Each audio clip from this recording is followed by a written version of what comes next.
नमस्कार, आप देख रहे हैं मोबाइल न्यूज 24। मैं हूं अभिषेक कुमार और वक्त हो गया है दिन भर के बड़ी खबरों का। प्रधानमंत्री नरेंद्र मोदी 2 दिवसीय दौरे पर 24 अप्रैल को केरल पहुंचेंगे। यहां वह वंदे भारत ट्रेन को हरी झंडी दिखाने सहित कई कार्यक्रमों में शामिल होंगे। इसको लेकर भाजपा की राज्य इकाई ने प्रधानमंत्री के स्वागत के लिए सभी इंतजाम कर लिया है।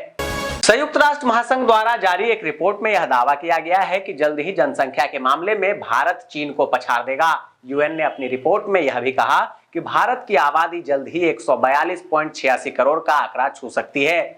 सेना कमांडरों के सम्मेलन में बोले रक्षा मंत्री राजनाथ सिंह, चीन के अतिक्रमण से बढ़ सकता है तनाव, निगरानी जरूरी। रक्षा मंत्री ने कहा कि देश की सुरक्षा सरकार के लिए सर्वोच्च प्राथमिकता है। मैं आप सभी को विश्वास दिलाता हूं कि सरकार की पूरी कोशिश है कि सीमा पर तैनात हर जवान को बेहतरीन हथियार और सुविधाएं मुहैया कराई जाए। दिल्ली में कल होगा एप्पल स्टोर का उद्घाटन। प्रधानमंत्री नरेंद्र मोदी से मुलाकात कर सकते हैं एप्पल के सीईओ टिम कुक। पूर्व सांसद और यूपी के माफिया अतीक अहमद अपने बेटे असद को मेरठ के किठौर से चुनाव लड़वाने की तैयारी कर रहा था।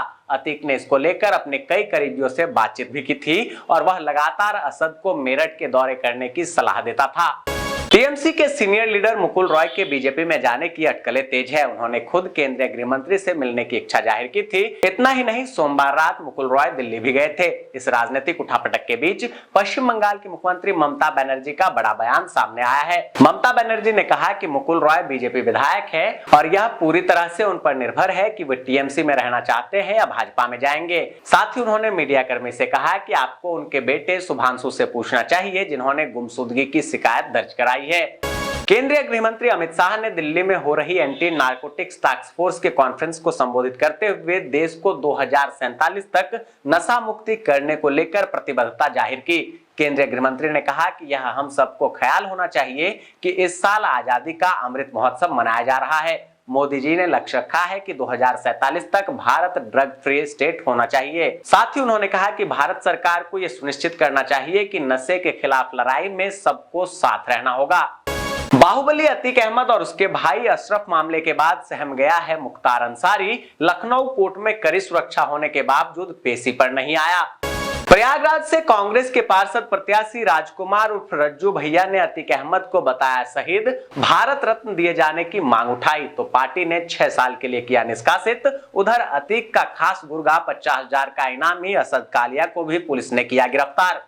अब बिहार की लड़कियां भी कुश्ती में दिखाएगी जलवा। नेशनल चैंपियनशिप में बेगूसराय की निर्जला ने जीता सिल्वर। भाजपा ने दिल्ली में सब्सिडी वाली बिजली की निजी ऑडिटर से नहीं बल्कि कैग से जांच कराने की उठाई मांग।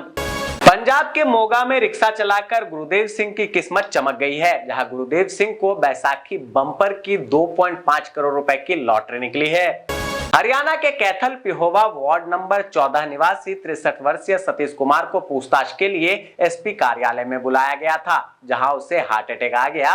उसे इलाज के लिए सरकारी अस्पताल कैथल ले जाया गया, जहां उसकी मौत हो गई। वहीं परिजनों ने इस मामले में 5 लोगों के खिलाफ प्रताड़ना का आरोप लगाते हुए शिकायत दी है। स्विस एजुकेशन ग्रुप के एग्जीक्यूटिव डायरेक्टर क्लाडियो रेक्नेलो ने अपने प्रतिनिधि मंडल के साथ उत्तराखंड के सीएम पुष्कर सिंह धामी से भेंट की, जहां सीएम ने कहा कि स्विट्जरलैंड से आने वाले प्रशिक्षकों को सरकार की ओर से हर संभव सहायता दी जाएगी।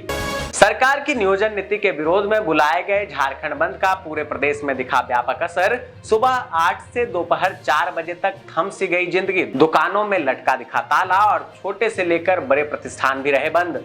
छत्तीसगढ़ का महासमुंद जिला एक बार फिर चर्चा में है, जहां जिले के सरायपाती शहर में चारों दिशाओं से लगभग 250 कीर्तन मंडलियों ने हरि नाम का जप करते हुए नगर भ्रमण किया, जिसमें 15,000 लोगों ने एक साथ हरे राम हरे कृष्णा का जप कर रिकॉर्ड बनाया। कानून व्यवस्था पर सख्त हुई शिवराज सरकार, ऑनलाइन गैम्बलिंग पर लगेगी रोक, कहा जुआ एक्ट में होगा बदलाव। हिमाचल के हमीरपुर के ऐतिहासिक गांधी चौक पर राहुल गांधी की सदस्यता जाने के विरोध में जिला कांग्रेस कमेटी हमीरपुर के बैनर तले संकल्प सत्याग्रह का आयोजन किया गया। जम्मू कश्मीर में डेमोक्रेटिक आजाद पार्टी में शामिल हुई पैंथर पार्टी की महासचिव अनिता ठाकुर, गुलाम नबी आजाद ने किया स्वागत। कांग्रेस सांसद अधीर रंजन चौधरी ने सीएम ममता बनर्जी पर साधा निशाना, कहा बंगाल में उनका जादू पर रहा है फीका। एनसीपी नेता अजीत पवार ने संजय राउत पर तंज कसते हुए कहा कि अन्य दलों के नेता राष्ट्रवादी कांग्रेस पार्टी के प्रवक्ताओं की तरह व्यवहार कर रहे हैं। साथ ही उन्होंने राउत का नाम लिए बिना उनकी आलोचना करते हुए नसीहत दे डाली और कहा कि बेहतर होगा कि वह सिर्फ अपने पार्टी का काम करे। वहीं संजय राउत ने कहा कि मैं केवल शरद पवार की सुनता हूँ। गुजरात के रोटलिया हनुमान मंदिर में आयोजित गायक कृतिदान गढ़वी के भजन कार्यक्रम में प्रवेश के लिए लोगों को टिकट की जगह रोटी लाने के लिए कहा गया था, जहां करीब 50,000 रोटियां इकट्ठी की गई, जिसका उपयोग मवेशियों के लिए किया जाएगा। वासुदेव देवनानी ने कांग्रेस पर साधा निशाना, कहा 4 साल के शासनकाल में हुए अब तक 17 पेपर लीक, फिर भी छात्रों से न्याय नहीं कर पाई गहलोत सरकार। गर्मी में घमौरियों से राहत पाने के लिए एलोवेरा काफी फायदेमंद साबित हो सकता है। इसमें एंटी इंफ्लेमेटरी गुण होते हैं जो रेशेज के कारण होने वाले रेडनेस और सूजन को शांत कर सकते हैं। एलोवेरा जेल एक ठंडा प्रभाव भी प्रदान करता है जो चकत्ते से जुड़ी जलन और चुभन को कम कर सकता है। जेल लगाने के लिए एक एलोवेरा की पत्ती को काटे, फिर इसे रेशेज पर लगाएं। सेना द्वारा जारी की गई टीजीटी 138 नोटिफिकेशन के मुताबिक 40 रिक्तियों के लिए उम्मीदवारों के चयन हेतु प्रक्रिया का आयोजन किया जाना है। यह vacancy civil, computer science, electrical, electronics, mechanical और कई अन्य स्ट्रीम के लिए निकाली गई है। आवेदन की आखिरी तारीख 17 मई है। अधिक जानकारी के लिए उम्मीदवार आधिकारिक वेबसाइट joinindianarmy.nic.in पर विजिट करें। तो ये थी दिन भर की बड़ी खबरें। ऐसे ही खबरों से अपडेट रहने के लिए अगर आपने मोबाइल न्यूज 24 को अब तक सब्सक्राइब नहीं किया है तो अभी सब्सक्राइब कर ले। सब्सक्राइब बटन के साथ लगे नोटिफिकेशन बेल के और ऑप्शन को भी दबा दें। वीडियो को लाइक और ज्यादा से ज्यादा शेयर करें ताकि देश और दुनिया की तमाम खबरों से आप और आपके जानने वाले रह सकें अपडेट।